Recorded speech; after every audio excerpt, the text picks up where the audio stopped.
role of the regional theater has changed dramatically over the last decade.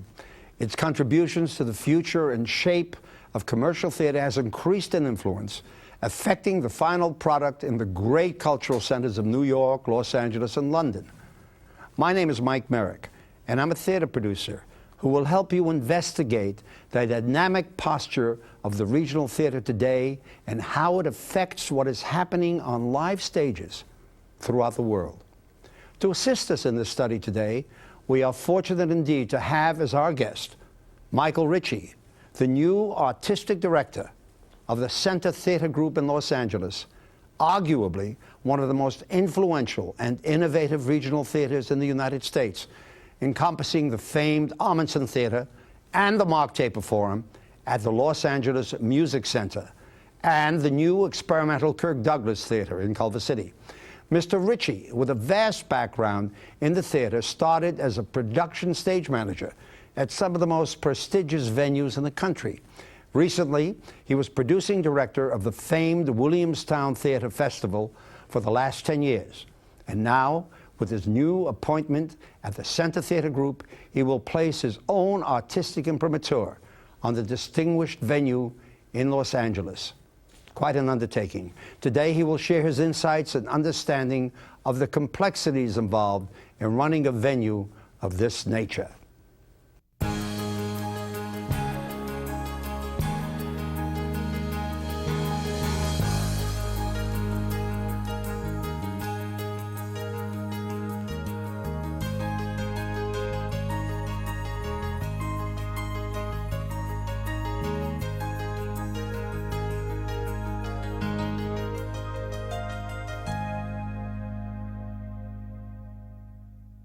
In our discussion today of the role of regional theater in the ever-changing profile, if you will, of the whole theatrical community, I am fortunate enough indeed to have again, as my co-host, a very distinguished director of theater and television, my very good friend, Mr. Glenn Casale. Thanks, Glenn, Mike. Thanks very much for being here. You Nice can to shake be my here. hand, it's okay. It's a pleasure. Well, you heard the introduction. We're going to be listening to some of the things that Michael Ritchie, the new artistic director, has to say. But prior to that, as a director, as sort of a lead-in, I would really appreciate your views, and I think our students and our audience in various universities would appreciate what you as a director have to say about the contributions of regional theater before we go to Michael Ritchie, who's really running one. Yeah, you know, the regional theater for me has become, over the last 20 years, really our key to developing new plays and new works. I think it's changed the face of Broadway regional theaters. Now a person can go right in their hometown and see a play that they've wanted to see, that won a Tony last year, that was developed in their backyard before it went to Broadway and won the Tony. They could see it. Just recently, something has happened with a play called Doubt, John Patrick Shanley's new play. It opened on Broadway, and the same time it opened on Broadway, it opened at the Pasadena Playhouse, which is a regional theater, at the same time. Our regional theaters are really becoming focal points to the development of new plays and getting audiences into plays and interested in plays and getting them to come and support the theater. The regional theaters have grown incredibly over the last few years. Yes, they have, and I've contributed a great deal. It's a great place to really try things out as opposed to what we used to do years ago, going to Boston and New Haven and Philadelphia, etc. And now, I also think the regional theater is a place, because of dollars and cents, the regional theaters can be a place for the developmental phase. It's hard to sit somewhere and to go into New York with 6-7 weeks. When you go to the regional theater, you can work a play out for 6-7 weeks rehearsal, and then it can run for 2 months, and you can look at it and develop it that way. Whereas that's not the case if you go to Broadway. Money's involved, box office is involved, that determines a lot. oh, tell me about it. How about the fact that regional theaters help you develop a play, not only as far as the material on stage is concerned, but as far as their contributions in the construction of scenery and costumes and things of that nature. Not only that, I think you have wonderful designers in regional theater, but also I think with regional theater, there's another thing that I think is happening. A lot of writers now are writing for the regional theater. There are many plays that just stay out in the regional theaters and never go into New York. Right. Because they found a home in the regional theater and an audience in the regional theater that wants to go and see a show that might not work in New York City. For whatever reason. You can do it in the regions. There's a lot of plays now. We're doing one next year on the campus here, Intimate Apparel, that hasn't been a lot of time in New York, but has spent a great deal of time in the region. Chicago, every city has a production of Intimate Apparel. Sure. Years ago, regional theaters, if you didn't even call them that then. They just called it the road, the hinterlands. Absolutely. It was a funny word. Whereby all they would do is they would take successful plays from Broadway and present it there. Not that they don't do that now, but bigger theaters.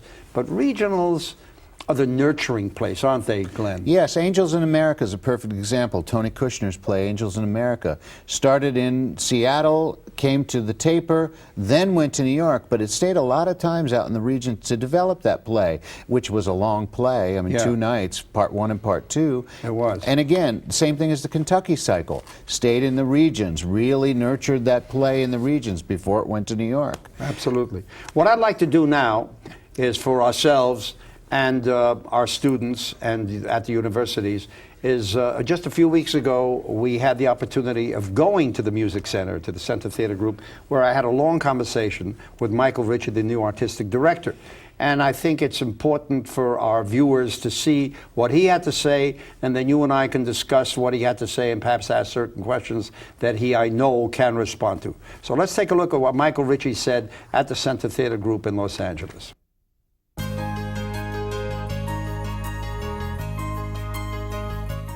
We're very fortunate indeed to talk with the new artistic director, Mr. Michael Ritchie. Michael, thank you very much for coming. My pleasure. Pleasure to talk to you. Good to see you again. Thank you. Yeah, it's been a long time, to say the least. I wanted to ask you a number of questions pertaining to this in view of the fact that you've had an extensive background originally with Williamstown and now with the Center Theater Group, which is truly, I guess, one of the most respected regional theaters in America. What is the basic difference between regional theater and commercial theater and the development of same? Well, it's interesting. Theater has certainly changed over the years and the decades here in America. And originally, you just had commercial theater. People put on shows for profit, essentially for entertainment. And about 40 or 45 years ago, a new kind of theater came into being. This particular theater being one of the leading theaters in creating that new environment, the institutional or the nonprofit theater. The genesis of that was a number of things, I think. The environment was changing out there in the world for entertainment itself, and television had certainly come into being and was exploding. There were movie plexes that were opening up, and theater itself, commercially, was starting to at the time, people said it was starting to die. I don't think it was starting to die. It was just starting to ail a bit. They always say that. They always say that, yeah. Theater's been dying since day one. And look at us the dinosaurs here, we're still hanging on. But institutional theater started, I think, for a couple of different reasons. One was a very civic reason. There were a number of communities, large cities, that wanted to have a strong theater base in that community. And the commercial theater wasn't necessarily cutting it at the time. So they found a way to create these nonprofits that had tax benefits, and that we don't pay taxes as a nonprofit, that had a mission to create art, sometimes very specifically for the community that it was in, and that didn't need commercial success to be successful. The benefits, of course, were in the community that you had an institution, an artistic institution, that was a bit of an anchor. This particular theater started in 1967 when they were building the Music Center across the street from where we are right now. Just like Lincoln Center was built, to be an anchor in a neighborhood, in a community. And across the street we have our two theaters, the Amundsen Theater and the Mark Taper Forum, as well as the Opera House, the Dorothy Chandler Pavilion. Right across the street from there is the new Disney Hall, which is a Philharmonic Hall. So there's this idea of a cultural center that the community can surround. So you suddenly had two contradictory types of theater being done. One was institutional, non-profit, not necessarily geared towards mass consumption, that had certain financial benefits. There was really aligned with civic duty, community purpose, and the art. And another was the commercial theater, which was entertainment, where you wanted to make a dollar. And they were somewhat contradictory at the time in 1967, and in fact, were very wary of each other. And those are the two models that still exist today. Almost every city in America now has an institutional theater, usually one very strong one. Certain cities have more than one, Los Angeles being one of those cities, Seattle, Chicago, obviously New York. And then there's the commercial theater, pretty much based out of New York, but with touring houses throughout the country. So there are still those sort of parallel models that are working today.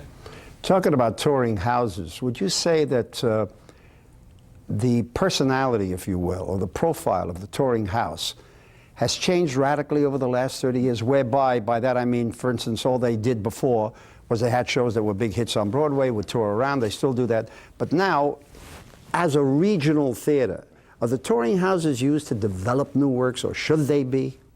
There is some of that going on now. There's always been some sort of path that existed to get a show to Broadway and off of Broadway. In the old days, you had out-of-town tryouts. Philadelphia, Boston, New Haven was pretty much the circuit that you worked in, partly because it was very close, and partly because they were theater-going towns. You could do a show in Boston. Boston would turn out to see it pre-Broadway. They would support it by buying tickets to an unknown entity. It would get reviewed in Boston by very smart critics, Elliot Norton being one of them. Right. The producers could take the information that they gained there from the audience, from working on the show, from the critical response, and make changes prior to coming into Broadway. If it was a success on Broadway, it would then go out on tour around the country. Then it would hit Chicago, then it would hit San Francisco, LA, Denver, whatever it was. And sometimes there were even smaller tours that went to a lot of the smaller cities, Indianapolis, Fort Worth, Memphis. But essentially that was the path to get in and out of Broadway.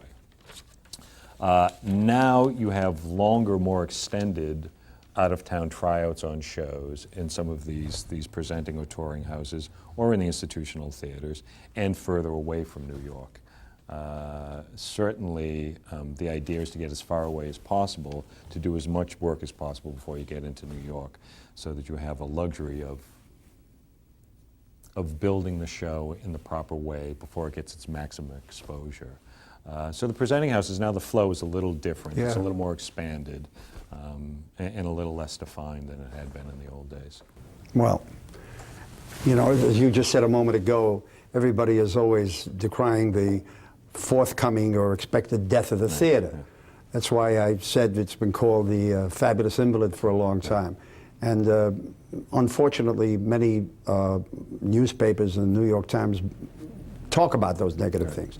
So as new artistic director of the Center Theater Group, and with the vast background you had in Williamstown, how does that compare with what you're bringing here, and what do you see for your imprimatur, if you will, on what will be done here at the CTG? Well, it's interesting to come in and at one moment look at what the environment was 40 years ago that created this place, to look at the environment in the past 2 years as it exists right now, to look at the environment in the next 2 years to decide how you want to make that shift. But more importantly, for me to look ahead 10, 15, even 20 years, I have to be thinking in some way about what that world will be, because I have to be working towards something. Certainly we've seen some major changes in theater going over the years. And in this particular city, in Los Angeles, it's very interesting, and one of my battles is simply the ability to move around in this town. This is a very traffic-heavy city. You mean physically move around? Physically move around, and very car-oriented. There are people that live in Los Angeles that live in Brentwood, that live in Pacific Palisades, live in Santa Monica, that 20 or 25 years ago, it was a half-hour trip to get from their house to the music center here. It is now 2 hours. Oh my God. So that audience, it's very difficult to get the audience into the theater physically, much more so now than it was 20 years ago. If you extrapolate that and project it out 20 years, you can only presume that it'll be much more difficult as time goes by. The city will only grow. There will only be more cars. I don't see a transportation system being built in this city that's going to deliver people to our doorstep. So the question is, how do you capture those people and have an ownership of them over the years? What's going to bring them down here? What are you going to deliver that's going to bring them to the theater? The other issue that we're facing here that's very distinct is an aging audience.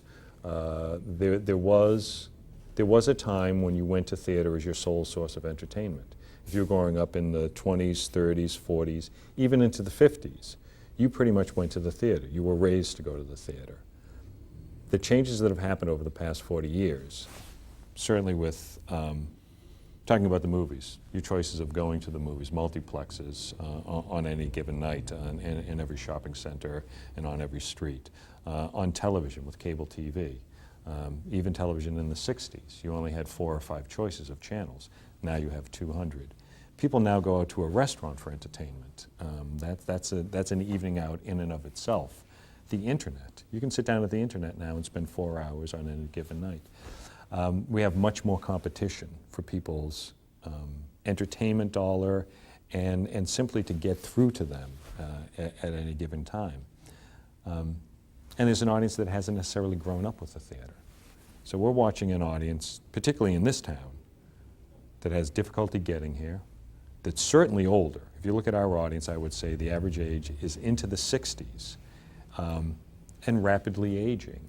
And I look at them and I wonder 5 years from now, if my current audience, the average age is 65, if the average age becomes 70, are they going to get into a car on a Thursday night to drive 2 hours to see a show, to turn around to drive another hour and a half back?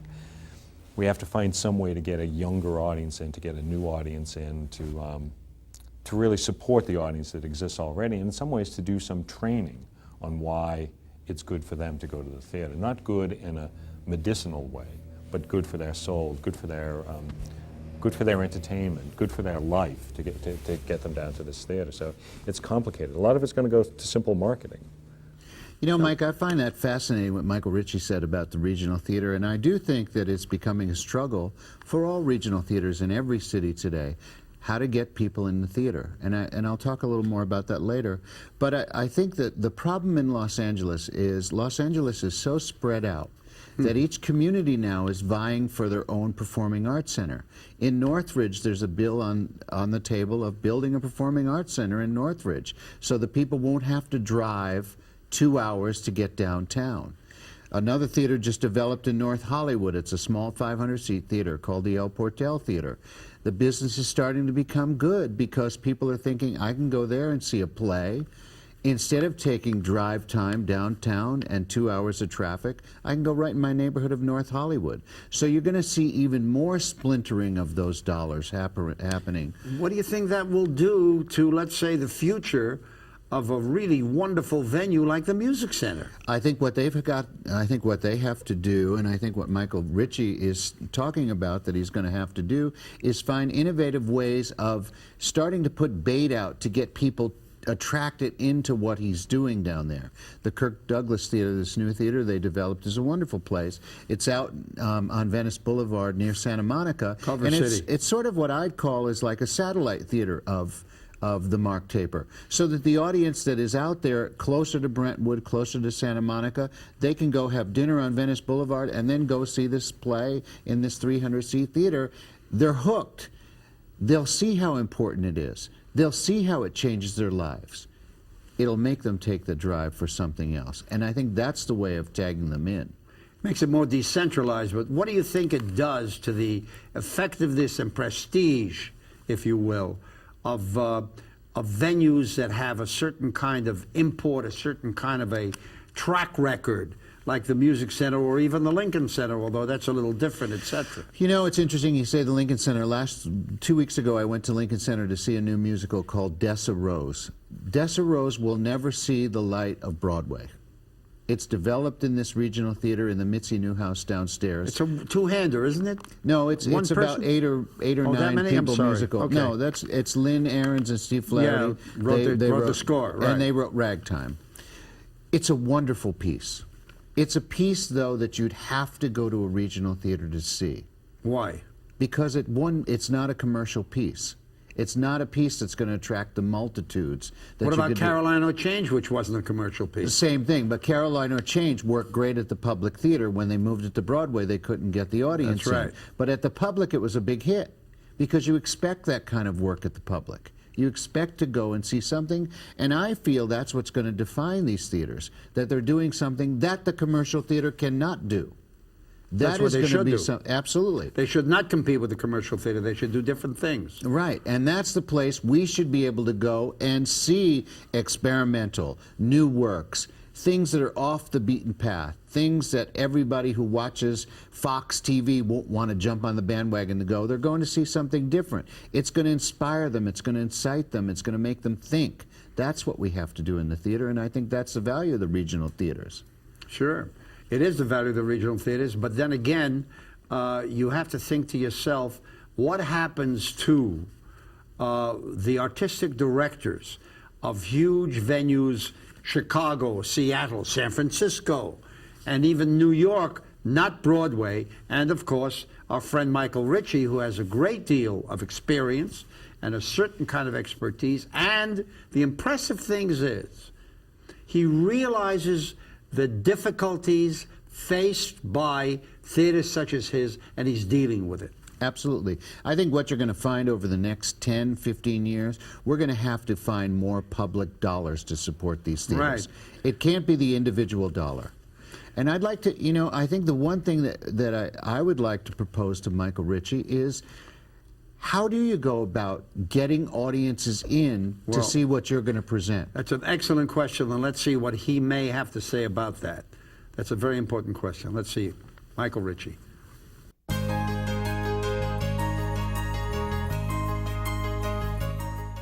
Well, there are any number of things that you can do and that we will be doing. One is to go after them, not to presume that because they're not going to the theater now, they won't be going to the theater. How do you go after them? Do we use the internet more? Certainly with a younger audience, people that are in their teens, 20s, 30s, that's their primary mode of information and ticket buying. We can almost give up on the idea of a subscription series. Most of the audience we have now is built on subscription. Someone that on April 7th decides what they're going to be doing for the next year and a half and will pick out nights that they're going to arrive at this theater. I'm in my late 40s with a family. I could no more choose dates for where I'll be available, you know, a year in advance than I can a month in advance. We have to be able to buy tickets at the last minute. But if we're losing that subscription base, what do you offer to these particular patrons that's going to grab them? Do you use some sort of passport system where they buy a pass across all your theaters over the course of a year and use it as they see fit? Do you have some sort of membership where they pay a fee to come in to get first access to tickets or to get last minute access to tickets? You have to create ways where the marketplace works for what their needs are, much more than what your needs are. You create price breaks. One of the things we're exploring right now is the idea of a $20 ticket at any time, at any theater, with primary seats, not balcony seats, not seats with obstructed views. What are the shows you're putting on the stage? Are you playing towards the audience that you have now, older, white, wealthier subscribers? Or do you start putting shows and performers on the stage that'll be more attractive to a different or younger audiences? So there are a lot of different ways that you go about it, and a lot of things that you try to impose on what you already have that's going to expand what you have. What you don't want to do is drive away the audience you have now, because they're stable. You want to hold on to them as long as possible, but add value over a course of shows, over a season, over casting choices that you make, over marketing decisions that you make, over the financial aspects of buying a ticket, the ease of buying a ticket that will grow that audience. So there are dozens of different ways that will attack the problem. And we won't solve the problem. It's going to be a continuing problem, because 5 years from now we'll have a different problem that we'll have to resolve. And we're not alone. I don't know of a theater in the country that doesn't face this issue. I don't know how many are addressing it in what ways. What's nice now is there is a collection of smart people working in the theater around the country. And if something works, we'll all pick it up. How do you evaluate material, whether it be a play or a musical, for a younger audience? You know, it's interesting. I sat down choosing the particular seasons that I'm choosing now, choosing 3 different seasons. In some ways for theaters that I don't really know yet, because I haven't produced in them, although I've seen shows in all the 3 theaters that we have. For an audience that I don't really know yet, with a staff that I don't really know yet. I'm looking at, you know, how do you choose a range of plays across your 3 different theaters that you have, and in some ways that have different audiences. The audience that we have for the Amundsen Theater, which is our 2,000-seat theater, has generally been fed a diet of Broadway musicals over the years. The audience for the Taper has been fed a diet of new plays, interesting playwrights, socially conscious subject material for the most part, 3 Pulitzer Prize-winning plays within the past 15 years, so they're high-end.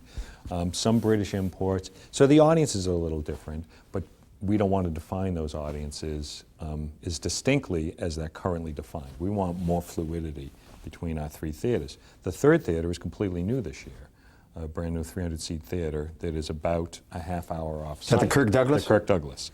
And that's currently devoted towards new play development and plays for families or youth. So we're using it both as developing the art and developing the audience there. There's a useful tool that works in 2 different ways there. How do you go about choosing the plays?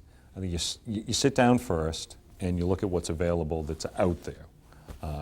Is there anything currently running on Broadway or off Broadway? Is there any recent revival that's of interest? Are there any particular artists that you feel you might be able to get a hold of that would be attractive? You start soliciting the agencies, you start soliciting your peers. We're creating relationships with other theaters to develop or co-present productions. For me, what happens is that, and it happened the same at Williamstown, generally the most difficult decision is to decide on the first play. From there you can work out and start expanding. At Williamstown it's the Williamstown Theater Festival, and I kept a little note on my desk that just said festival, so that as I made my choices of plays over the course of the season there, my idea was to keep expanding out of what we had chosen. If we had chosen a restoration comedy, I'd say, okay, now I'm looking for a smart new play that's got an edge to it. We choose the smart new play second, and I'd say, well, you know, it'd be nice if we're using the word festival to get a range of plays in here. Start thinking about a musical. Get towards a musical and you think, okay, now I've got those 3. What else creates a festival of theater going? Balance, you're talking about balance. Yeah, it's a balance, sort of a range so that your audience is seeing a wide range of theater and hopefully grasping most of it, but also in the marketplace, you're giving everyone an opportunity to come to your theater. Now, the hope is that you get someone in for a particular piece that they want access to. Is it an actor that's bringing them in? Is it the subject matter? Is it because it's coming off of Broadway? And whatever it is that's getting them in there, you want to capture them in some way. So you want a lot of different access points for your audience to want to come into your theater. Once you've got them, you want to capture them for the span of what you can't play it on one note. No. You got to play many notes, Right. you know. I understand that. Let me ask you a selfish question. Sure. How does a regional theater such as this particularly, with you as the new artistic director, relate to work with commercial producers who may bring you a work that has only been in workshop, let's say? Right. We're currently in discussion with a number of commercial producers about doing shows either pre-Broadway, in that it is set up so that it will start here, there will be a Broadway house picked, a date for it to go to New York, and that essentially we'll develop produce and develop the show here so it goes directly to Broadway. We're also doing shows with a number of producers where essentially we're putting the show on with a certain amount of enhancement money from them so that we can do a bigger or better production here with the hopes that we'll do it well, and if we do it well, they'll have the option and the opportunity to then bring it into New York. But they haven't made the stake yet in New York of setting that up. Where is that valuable to both of us? Certainly for us, it's getting product that we might not necessarily have access to. If it's successful, we get the added bonus of moving it into New York and getting both the exposure that happens there and a financial return because we have an actual stake in it. And even further than that, if that is a path that we're doing successfully, it opens up the doors for the future for more people to come to us because it's a viable path to run things through our organization. What do the commercial producers get? They get an out-of-town tryout from a high-end theater with a production that they can assess out of town at relatively low cost to themselves because we have an institution that can put on these shows in front of an audience to get an audience response, some critical response, and before they take the big gamble on Broadway, which is where the big, on Broadway or off-Broadway, where the really huge financial gamble is, they have a product that they have a good sense of its value. So it's one of those relationships that has developed over the years Well, it's and vital. it really works successfully. I'll call you next week. Yeah, I know, I'm sure, yeah. I've got the stack that big. I'm sure you do. Yeah. Sneak me in on it. Yeah. You know, what's interesting to me is that a young, very vital new artistic director of his caliber, Michael Ritchie's caliber, is so concerned. You would expect him to talk about, we're going to do this season, we're going to do that season. But he is really concerned about the formulation of the new audience. And you as a director would address that as well. What do you think of that? I think that's something we all have as theater artists. Where are our audiences going to come from in the future? Developing it in high school, developing it in the college level. You've got to find a way to bring in that younger audience, and that's a struggle with everybody. I mean, the Rent formula is working. Rent is bringing in a whole new audience. The whole new audience is what's keeping Rent going. And they're going. And what happens with that audience, it becomes repeat audience. Or what about Avenue Q, for example, right? Avenue Q, same thing. The average age range of Avenue Q is anywhere between 20 and 40. That's the audience you want to develop. Those theater dollars are the dollars that have that repeat audience going back. That's why Avenue Q is so successful. Some people have seen it 3, 4, 5 times. That's the kind of audience you want to have go into the theater.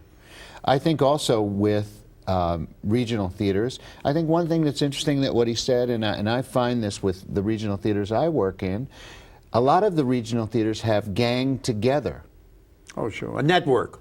So they could cut their costs. Right. They pay for one show that travels to 4 venues. All the venues are about the same size. They've worked that out. It's now split 4 ways, the cost. Much better way, and a better way to help us survive over these years when it is harder to get the audience in. And a better way for a producer to assure himself that his productions are going to get on, because rather than being dependent upon one venue to maybe build the sets or whatever, it's shared with 4 venues, making it easier for him to raise whatever, as Michael Ritchie said, enhancement funds are needed. That's which right. is a very good kind of a synonym for raise the money. Right? Not only that, like Michael said, if there's a guest artist that you want, a star that you want, that's going to help bring people into the audience, with 4 venues, it's easier to get that money together to get a star that's going to want to go out and go 12 weeks to do a show in regional theater. Sure, absolutely right. Because they know they're going to have their audience. They know that they don't have to worry about it. And the same thing with producers. You see, he mentioned something very briefly about subscription, which is an endangered species. You know, how are you going to get people to pay whatever it is for a star? It's very difficult to get a star to know that he's going to play venue A, B, C, D, E, and he's going to play to an audience that is going to enhance his image and everybody can make some money, which is also important. Which is interesting because that makes that single ticket buyer become much more important in our whole scheme of things. Right. How do we get that single ticket buyer in? How do we get, like Michael said, the person who says on a Monday night, you know, this Friday, why don't we go to the theater? They haven't thought a year in advance. That's right. What's going to pull them in? He addresses that. You're quite right. How many people do that? You know, he talks about it.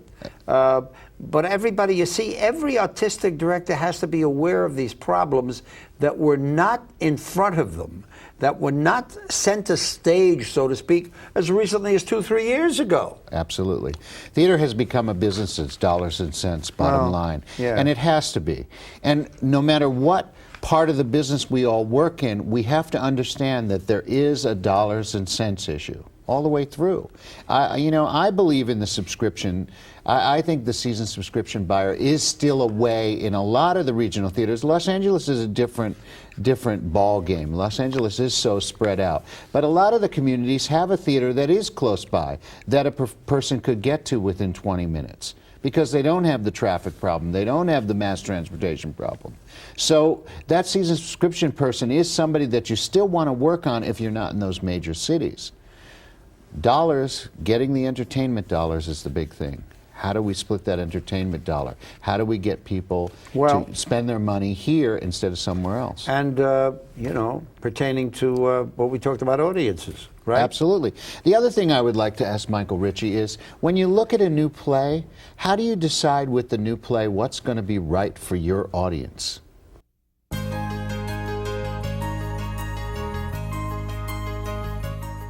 It's interesting. There are a lot of theaters now that do readings and workshops to do some sort of evaluation of a particular piece.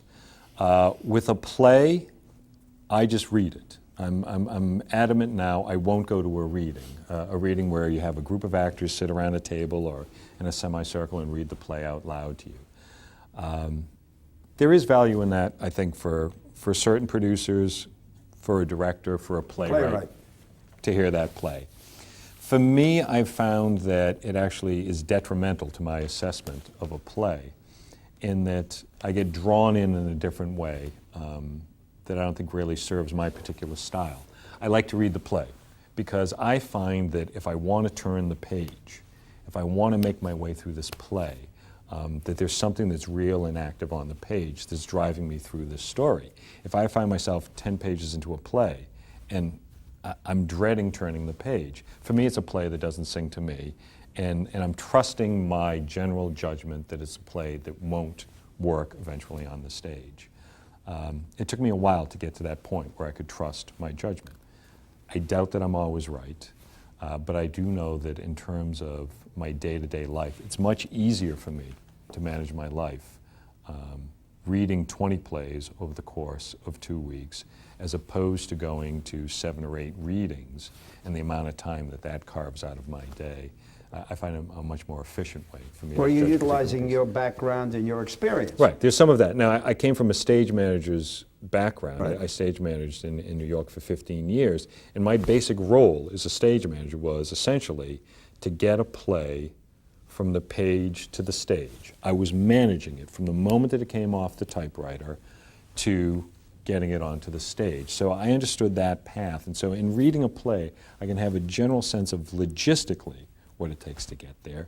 For me, the harder part was to trust my artistic instinct when I first started producing or being an artistic director, to start assessing that.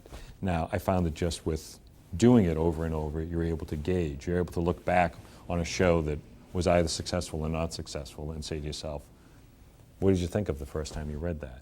Did you have concerns about it? Were they valid? Were you able to address them? And you start being able to judge yourself and your ability to judge a play. It's always a crapshoot. Now with a musical, I will go to a reading of a musical because, number one, I don't read music, and certainly musically you want to hear it if you can. But a lot of them come now with script and CD. You can sit down, you can read it and listen to it and have a good idea of where it's going. Sometimes you're just trusting the people. Well, sometimes the gamble is someone that's delivered before. It's, the old expression, nobody knows, right? Nobody knows. Nobody knows. If it was easy, everyone would be doing it, believe me. But nevertheless, I believe very pardon me, very, very passionately in the creative and artistic relationship between producers and artistic directors. There are producers, you know this better than me, who are called producers, especially today, because they put money up, which is vitally important.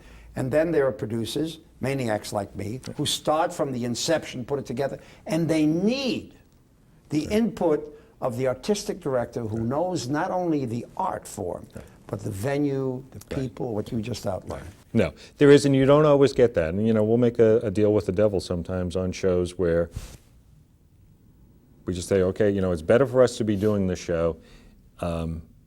And from the other side, from the commercial producers, if they don't want to listen to our input, it's not worth our time and effort to do anything more than try to create the best show we can for our venue.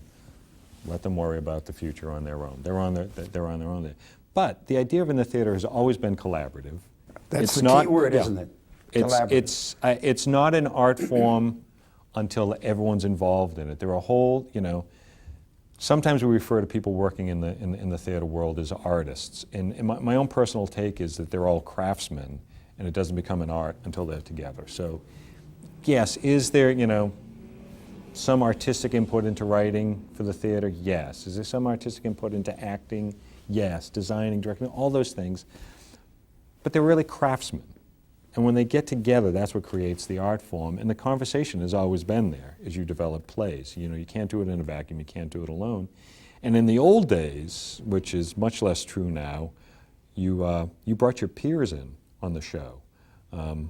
There'd be a director on Broadway that would bring in 3 or 4 of his compatriots, directors, to assess a show and to help him develop it. The playwrights would count on each other. I think it's a little more dog-eat-dog world. Yeah. And there's less of that going on. It's a killer instinct. Yeah. It is. I think there has to be a symbiotic relationship between a creative producer, an artistic director who runs a theater, the playwright, the designer, because the designer has to, the scenic designer has to be able to get what is on that page across. I think anybody that doesn't allow an artistic director or a regional theater to give creative input is being foolish, to say the least.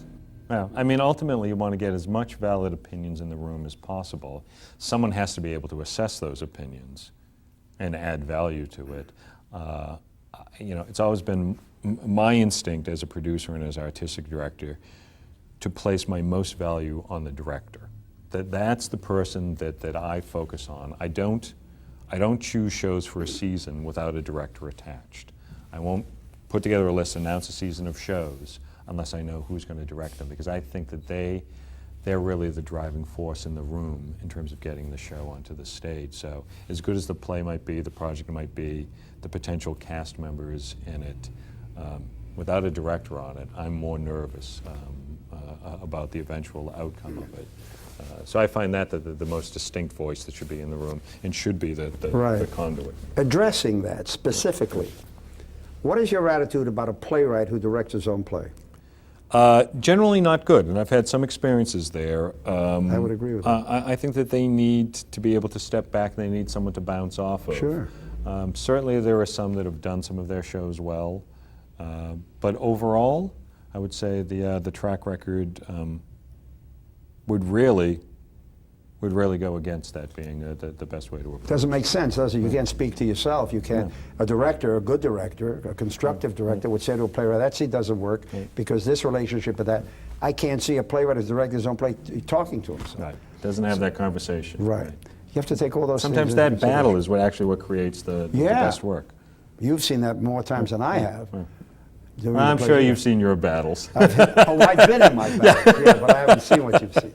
Well, I think, Michael, I just want to wish you all the very, very best. Thank you. The Center Theater Group. And I want to thank you again for joining us in this discussion of the various forms of producing and the theater, etc., because it's a hard business. Yours is hard and mine is harder. I know. But we're the nuts that fell in love with we're it. the nuts. You know, that's... Well, I think that last discussion certainly gave us a great deal to think about and talk about. And I would say that from your point of view, from a director's point of view, there are a number of comments that I'm sure you want to make. So why don't we just get your reaction now about Michael Ritchie's discussion with me? You know, first of all, I'd just like to say I think being a member of the Los Angeles community, I really think we're in good hands with Michael Ritchie taking over from Gordon Davidson. Yeah. I like his insight, I like his direction, I like the way he's taking things. I find issue with just a couple of things what he said. I believe that in order to hear a new play, the question that I asked, how do you find out if a new play is right for your audience? I think that's right. I think one person should read it, but I also think it's important to have it spoken out loud, to get a group of actors together and let's hear the play done out loud. That's the best way for me. If I get a new play sent to me, if it's a musical or a play, the first thing I'll do is create a group of actors that are just friends, get them in a living room, sit them in chairs, and listen to the play. It's like music. You've got to hear it out loud. It's hard to sit in a room just looking at the script. I think it's skillful that people can do it. I'm not that good with it. I need to hear it spoken, and I think that's really important. Well, I think that you're quite right. I tend to agree with you. And I would think that if you discuss this more extensively with Michael Ritchie, that he would also, I would say, sophisticate, if you will, his response. And by that I mean he would say, yes, I like to read it, but then if I like it, I definitely want to sit in a room and want to hear it. And you know, that might be part of the reason he's developing this new Kirk Douglas theater, because that is an extension of going that next step without putting it on the big stage, where it's going to cost more money, where it's going to be more expensive with crew, designers, everything, doing it in a 300-seat space, which is a good way to develop a new play. Absolutely. They've never had that before, and I definitely think it's a step in the right direction. Because if you remember, if you just want to evaluate it, I mean, between the Amundsen and the Mark Taper, and now the Disney Festival Hall, which they really are not involved with, nevertheless, they're huge commercial venues. But for them to have developed this kind of experimental tryout theater under the aegis of Michael Ritchie, I think is a very positive step. And it also takes the play and puts it out where the audience is. They don't have to go downtown to the Taper. They can go in their own backyard and get a taste of it. If it's successful, they can move it. I also think with developing a new theater like this, I like the idea that he sits down and tries to put together a range of plays to bring the audience in. And I think that that's something that with the Mark Taper, it's really hard. We have a film community. There's an audience there that likes to go to the movies, not the theater. So how do we define that and get them back into the theater?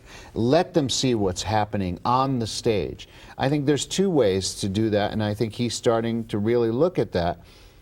What is the product? Is the product going to New York? If the product's going to New York, that's a good banner to put on your season to say, you know what, before you go to New York and pay $100 for that ticket, you can see it here first for $70 or $60. That's a $30 savings. You're going to see the same play. Well, I think that's important too. No, that's true. But you also have to remember one thing. Michael Ritchie's predecessor, Gordon Davidson, who, as you know, we spoke with in Los Angeles and will do in a future video, who started the Music Center, who had a different set of problems. Absolutely. He's one of the more creative guys around. He's directing a play now that's going in at the end of 2005. Stuff happens from the National Theater. But having said that, he had, as I just said a moment ago, a whole new kind of a thing to develop. And Michael Ritchie is picking up that ball and going with the problems that exist today and hopefully, and I know him, solving them. Absolutely. The other thing that Gordon had that Michael doesn't is Gordon was pretty much the only game in town. Wow. It was the big new facility. It was the center of Los Angeles. Today it's not. There's many facilities around Los Angeles that have built up in the last 10 years. Well, it'll be interesting to watch Michael Ritchie, the leader of one of the great regional theaters, and perhaps to look at other regional theaters. So we'll see you again. Thank you very much for watching, and we'll see you again at our next presentation, which will deal with many other fascinating subjects in theater. And Glenn Casale and I want to thank you for being with us, and we'll see you soon in Producing for the Theater.